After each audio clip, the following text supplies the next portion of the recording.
Chapter 1, Meeting Kaltar Farsara. My name is Kaltar Farsara. I've been told I must write in this book. My master says I will understand later. My master's name is Kaltar Farsara, but the old wizards all call him Rock.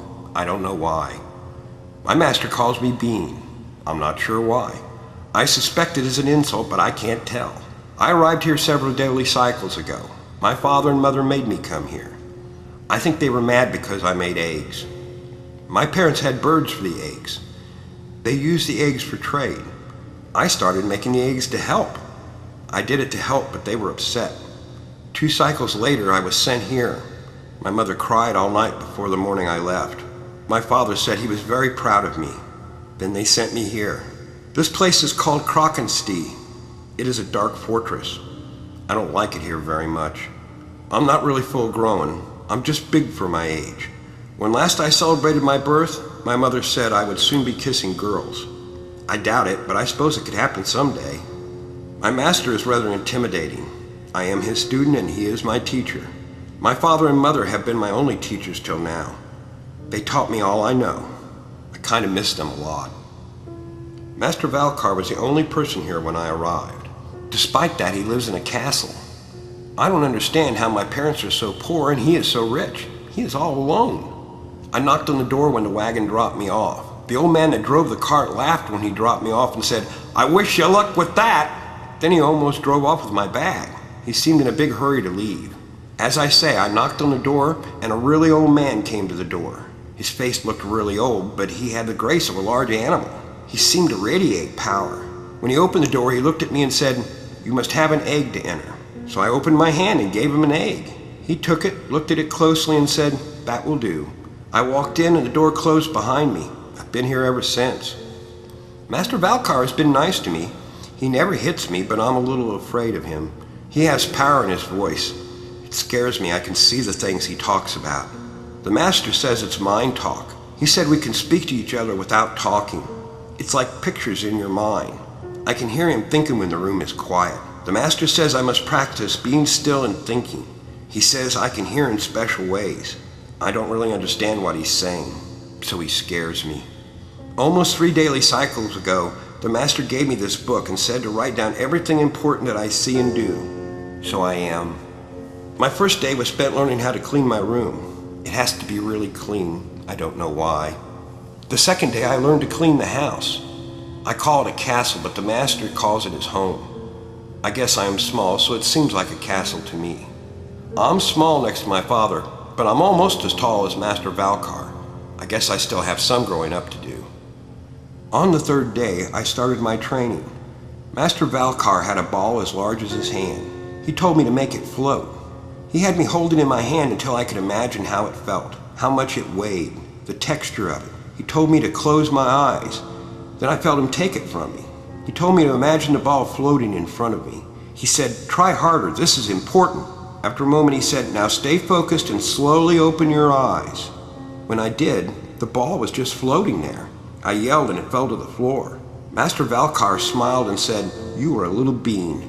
You must practice till you can make the ball float any time you want it to. Do you understand?" I nodded and that was all I learned that day. I practiced till we ate. We ate fish. The master seems to like fish a lot. That's all we seem to eat. The next day the master said, "You must make your own world. You will use this. Take it and keep it safe." I believe it was the egg I gave him when I first arrived.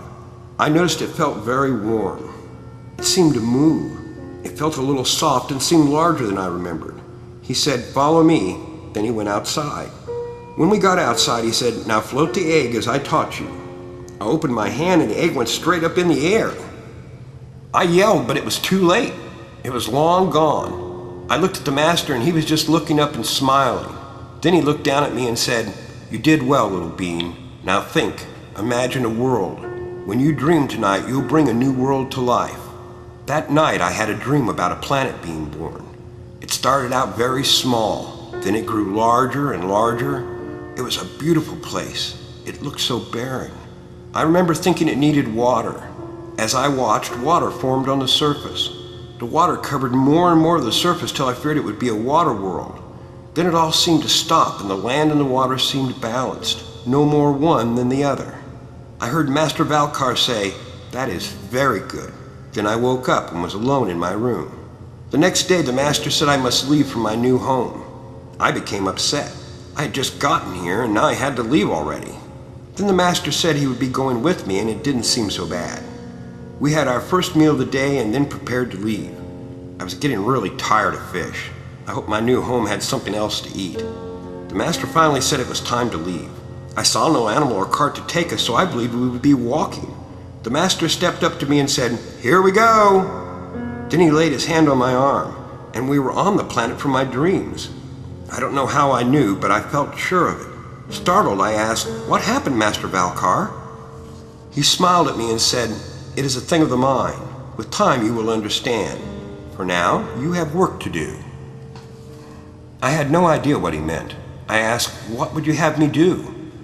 The master smiled and said, "This is your world. You shall remain here till you are capable of leaving on your own. All that this world is shall come from you. For now, you have much to learn. I suspect you may be hungry. Is that true?" As soon as he said it, my mouth started to water. I said, "Yes, master, but I don't want any more fish if you don't mind." He smiled at me and said, "Close your eyes, Bean. It will help you concentrate." I closed my eyes and heard the master ask, "Do you have a favorite fruit?" I nodded yes, and he continued saying, "Imagine the whole tree. Think of one you saw long ago." I thought about what he said. Then I really tried to imagine the tree standing in the field back home. The fruit was bright red and very juicy. My mother called the fruit Asha. I could even remember the smell when you cut into one. The master said, "Open your eyes, Bean, and go get your dinner." I opened my eyes, and there stood the tree. It was just as I remembered. We walked over to it, and I was shocked. It was covered in fruit.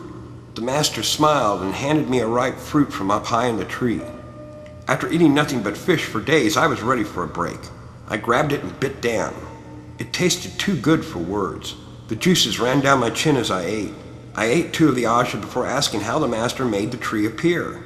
He looked at me and said, "You did this. This is your world. You've done this." Then he paused and said, "I give you a warning. Be careful what you do. There will be repercussions to everything you create. Some will be good and some bad." I asked, "I can make anything appear?" His smile spread and he said, "That's the concept." I immediately said, "I've missed my mother and father." The master said, "The people you might make would not be the people you love and remember." He looked me in the eyes and said, "Don't make living people appear, at least not for now. You have a lot to learn. One of the things you will learn is not to create people." I stood thinking about what he had said, then asked, "Can I just go home?" The master burst out laughing and said, "No, you can't go home, at least not right now. But given time, you'll thank me for this. For now, I suggest you think about a place to sleep while we're here. I want you to close your eyes and imagine a place to live. Don't worry if you mess up the first time. This is a large planet, and you can try again later. Now just give it a try." I closed my eyes and tried to think of a place to live in. I thought about my home, but decided that living there alone would make me homesick. Then I thought about the master's home. It was too big for me, but I realized I had seen a home like it once before. I thought about it for a few minutes. I tried to remember every detail. Then Master Valkar put his hand on my shoulder and said, "Open your eyes, boy." I looked, and there stood the place just as I remembered it. I was rather startled how the building looked. It appeared just as I remembered. The background appeared barren, but the building looked like an exact replica. I asked, "May we go in?" Master Valkar was already headed for the front door. He yelled over his shoulder saying, "Come along, Bean!"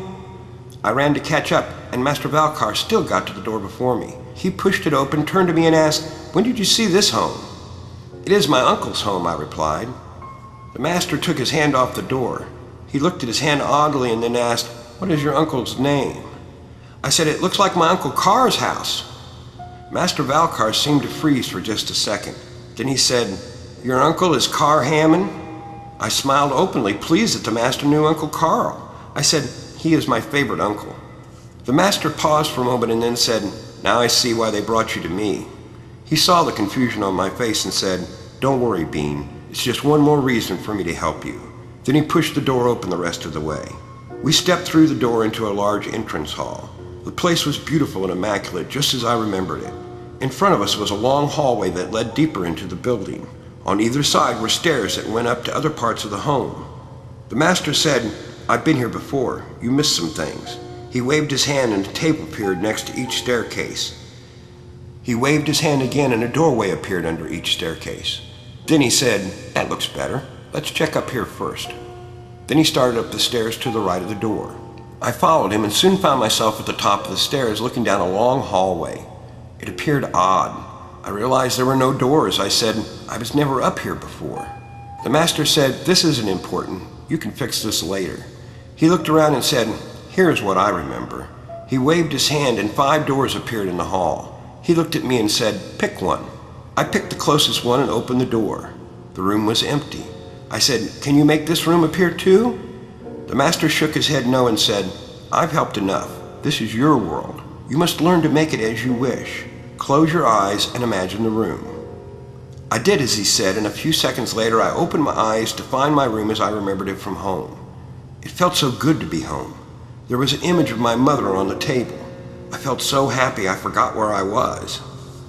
Feeling a hand on my shoulder, I turned to find the master with a large smile on his face. He said, "You've done well, little bean. For now you must rest." I wanted to continue, but the master said, "There are limits to these powers. You must rest or you might be injured." I felt fine, but I was told to rest. My mind was racing so fast that I had a hard time getting to sleep. I seemed to just lay there waiting to drift off. I suppose I finally dozed and slept.